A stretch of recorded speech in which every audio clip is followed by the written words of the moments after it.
नमस्कार. मी हरिभाऊ कोळेकर बार्शी. माझ्या हरिभाऊ कोळेकर बार्शी या यूट्यूब चॅनलमध्ये आपले मनपूर्वक स्वागत. आज आपण लोकमाता पुण्यश्लोक अहिल्यादेवींचे चरित्र पाहणार आहोत. लोकमाता पुण्यश्लोक अहिल्यादेवी होळकरांचे चरित्र किती आणि काय वर्णावे. त्यांचा दानधर्म, त्यांचे धार्मिक कार्य पाहिले की मन अक्षरशः थक्क होते. स्नानाने ध्येयशुद्धी, ध्यानाने मनशुद्धी आणि दानाने धनशुद्धी होते असे म्हणणाऱ्या आणि त्याप्रमाणे वागणाऱ्या अहिल्यादेवी वाचल्या की अक्षरशः मती गुंग होते. त्या राज्यकारभार निपुण कशा होत्या, त्यांची न्यायदान पद्धत कशी आदर्श होती, त्यांनी आपल्या खाजगी संपत्तीवर तुळशीपत्र कसे ठेवले हे बघितले, वाचले की आपोआपच सर्वांना रामराज्याची आठवण येते. त्यांनी गादीवर बसताच वैधव्याचे आणि पुत्रशोकाचे सर्व दुःख कुंटीला टांगून कर्तृत्वाच्या वेलीवर निधड्या छातीने उभे राहत आपले राज्य शिवार्पण करून टाकले आणि सर्व राज्यकारभार अंगाला भस्म फासून चराचराचे कल्याण करीत बसलेल्या श्री भगवान शंकराच्या नावे सुरू केला. त्या आपले सर्व आदेश सुरुवातीला श्री शंकर कृपे करून असे लिहून काढत. त्या आदेशाच्या खाली सईच्या ठिकाणी फक्त श्री शंकर असे लिहित. पती खंडेरावांच्या निधनानंतर त्यांनी आपले सर्व अलंकार, रंग, वैभव, रंगीत भरजरी वस्त्रे पतीच्या चित्तेवर टाकून त्या सर्वांचा त्याग करून पांढरी शुभ्र साडी परिधान करून अलंकार विरहित राहून शुभ्र पांढऱ्या घोंगडीवर बसून राज्यकारभार केला. त्यांनी राज्याच्या गादीवर बसताच पहिल्यांदा माझे कार्य प्रजेला सुखी करणे आहे. माझ्या प्रत्येक कृतीला मी स्वतः जबाबदार आहे. सत्तेच्या अधिकारामुळे मी येथे जे जे काही करेन त्या प्रत्येक कृत्याचा जाब मला परमेश्वरापुढे देणे आहे. परमेश्वराने माझ्यावर ज्या जबाबदाऱ्या सोपविल्या आहेत त्या जबाबदाऱ्या मला पार पाडायच्या आहेत अशी प्रतिज्ञा केली आणि ती प्रतिज्ञा आपल्या राजवाड्यासमोर लावली. म्हणजेच आजच्या लोकशाहीच्या भाषेत राजेशाहीच्या काळात शपथ घेतली. 18व्या शतकात मुस्लिम राज्यकर्त्यांनी हिंदूंची धार्मिक स्थळे उद्ध्वस्त करण्याचा सपाटा लावला. तेव्हा अहिल्यादेवी सनातन श्रद्धांची प्रतीके तोडली तरीही श्रद्धा खंडनीय आहे, ती कधीही तोडली जाऊ शकत नाही. या उलट श्रद्धा वाढतच जाणारी आहे.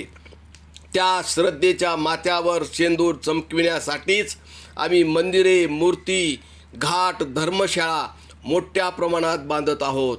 याचे कारण मंदिरे माणसाला अधर्माकडे जाण्यापासून परावृत्त करतात, सुख शांतीचा मार्ग दाखवितात. मंदिरात जाऊन देवावर निष्ठा ठेवणारे लोक चांगले वागतात, कारण ते मंदिरात फक्त पवित्र भावनेने जातात आणि परमेश्वराचे चिंतन करतात असे म्हणायच्या आणि तशी कृती करायच्या. त्यांनी भोगलेल्या यातना, दुःख, वैवाहिक जीवन, पुत्राचे प्रताप आणि स्वकीयांचा त्रास अशी अनेक संकटे सहन करून त्या खऱ्या अर्थाने सोशिकतेच्या महामेरूमधल्या. म्हणून तर ही लोकमाता सर्वांना नतमस्तक करायला भाग पडते. स्त्रीमुळे लंकेला आग लागते, स्त्रीमुळे रामायण महाभारत घडते. स्त्री ही गुडघ्याच्या खालची वस्तू आहे. म्हणून स्त्री जातीसाठी चूल आणि मूल एवढीच चाकोरी बस आहे. अशा कालखंडामध्ये म्हणजे सन 1725मध्ये चौंडी तालुका जामखेड येथे अहिल्यादेवींचा जन्म झाला.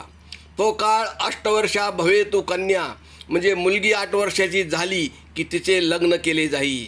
अहिल्यादेवींचे लग्नही असे सन 1733मध्ये वयाच्या 8व्या वर्षी झाले. तेही पुण्यात श्रीमंत पेशव्यांच्या शनिवारवाड्याच्या भव्य प्रांगणात पेशवाई थाटात आणि होळकरी रीतिरिवाजात पार पडले.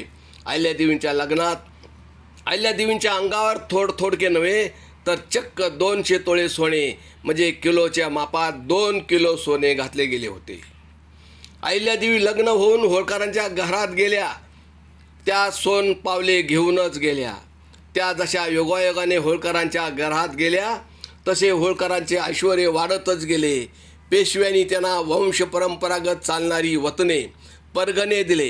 पुढे होळकरांचा एक सावता सुभा तयार झाला. मल्हारराव माळव्याचे सुभेदार झाले. होळकरांचे राज्य निर्माण झाले. अहिल्यादेवींना राजवैभव प्राप्त झाले. त्या आपल्या सासा गौतमाबाई, हरकौर मावशी, सासरे मल्हारराव यांच्या शिकवणुकीतून आणि संस्कारातून कर्तव्य तत्पर झाल्या. मल्हाररावांनी त्यांना मुलगा समजून राजकारणातील बारखावे, मुत्सद्दीपणा याचे ज्ञान दिले.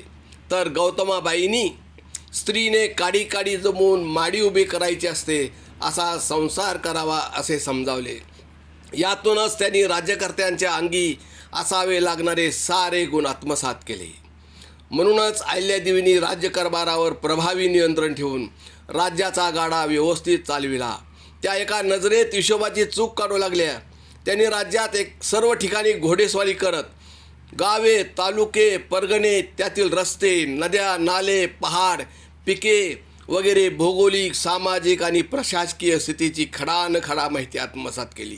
त्यात दररोज नियमितपणे फडणीशीत जाऊन हिशोब तपासत, वसूल पाहत, खर्चावर नियंत्रण ठेवत, वेगवेगळ्या कामावर लायक माणसे नेमत, त्यांच्याकडून अपेक्षित कामे करून घेत, दरबारात बसून रयतेची गाऱ्हाणे ऐकत, न्यायनिवाडे करत, याशिवाय त्या सरदारांना पत्रे खलिते पाठविणे, फौज उभी करणे, तिला प्रशिक्षित करणे, गोळा बारूद, भान बाते, तलवारी, ढाली सुसज्ज ठेवणे, आलेला पत्रव्यवहार खलिते पाहणे आणि त्यानुसार उपाययोजना करणे वगैरे कामे मल्हाररावांच्या मार्गदर्शनाखाली करत राज्यकर्त्या म्हणून गुणसंपन्न, ज्ञानसंपन्न बनल्या. त्या वेळ प्रसंगी सासऱ्याबरोबर, पतीबरोबर युद्ध मोहिमावरही जाऊ लागल्या. त्यांचा दानधर्म अलौकिक होता. त्यांच्या दानधर्माला जातीपातीची, धर्माची किंवा प्रदेशाची बंधने नव्हती. अखिल मानवजात आणि प्राणीमात्रा हीच त्यांची दानधर्माची सीमा होती.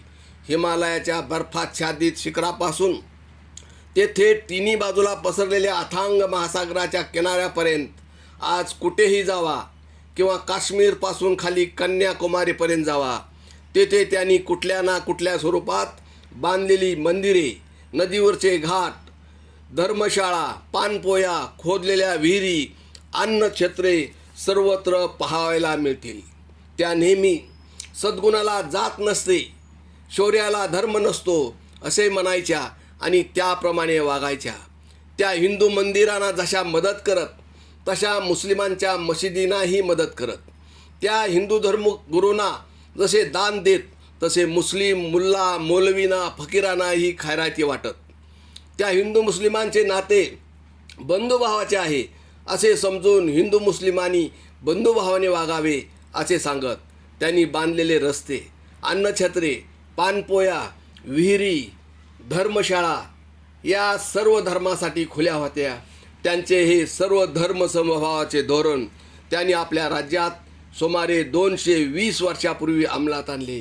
म्हणून तर त्या काळी मुस्लिम राजवटीतील मुस्लिम लोकसुद्धा त्यांच्या राज्यात आश्रयाला येऊन गुण्यागोविंदाने राहत. अहिल्याबाई कौटुंबिकदृष्ट्या फार दुःखी होत्या. स्त्रीला मनासारखा कर्तृत्वाला न शोभणारा नवरा किंवा मुलगा किती यातना देतो, त्यातून स्त्री जन्माची किती हेळसांड होते, हे अहिल्याबाईंच्या जीवनात पाहायला मिळते. अशाही स्थितीत त्यांनी आपले वर्तन शांत, संयमी आणि विनम्र ठेवून स्त्री जातीपुढे एक मोठा आदर्श निर्माण केला. खंडेरावांचे निधन झाले तेव्हा तत्कालीन समाजरूढीप्रमाणे अहिल्याबाईंच्या 9 सवती सती गेल्या. त्यात शबनम आणि सकीना या 2 मुस्लिम स्त्रियासुद्धा होत्या. अहिल्याबाई ही सती जाणार होत्या, पण सासरे मल्हारराव आणि सासू गौतमाबाई यांनी त्यांना सती जाण्यापासून परावृत्त केले. त्या योगायोगाने सती गेल्या नाहीत, म्हणून तर होळकरी दौलत दीर्घकाळ टिकली, वाढली, नावारूपाला आली आणि इतिहासाने नोंद घ्यावी अशी कीर्ती करून गेली. होळकरी दौलत बेवारस झाली, त्याला कोणी वारस उरला नाही. त्यात अहिल्याबाई बाई माणूस म्हणून सर्वच जण त्यांची दौलत गिळायला टपून बसले होते. पण अहिल्याबाई मोठी धीराची, कुशल राजकारणी, चतुर कूटनीतितज्ञ म्हणून तिने कोणाची डाळ शिजू दिली नाही.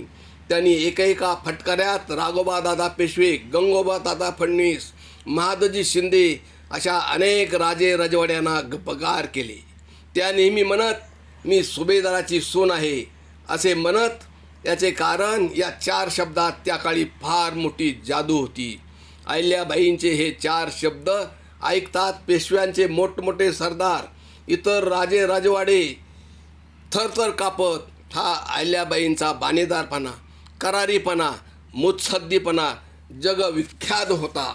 अशा कीर्तिवंत, ज्ञानवंत, गुणवंत पुण्यश्लोक अहिल्यादेवींचे निधन 13 ऑगस्ट 1795 रोजी श्रावण मध्य चतुर्दशी दिवशी वयाच्या 70व्या वर्षी झाले.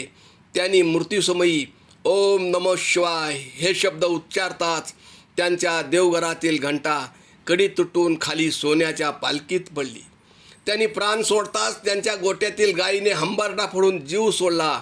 एवढ्या पुण्यशील, पुण्यवान, पुण्यश्लोक अहिल्यादेवी होळकरून गेल्या. त्यांना त्रिवार वंदन. हे अहिल्यादेवींचे चरित्र आपणास कसे वाटले ते आम्हास प्रतिक्रिया देऊन कळवा. असेच नवनवीन विचार ऐकण्यासाठी आमच्या हरिभाऊ कोळेकर या यूट्यूब चॅनलला सबस्क्राईब करा. धन्यवाद. नमस्कार. आपला हरिभाऊ कोळेकर, बार्शी.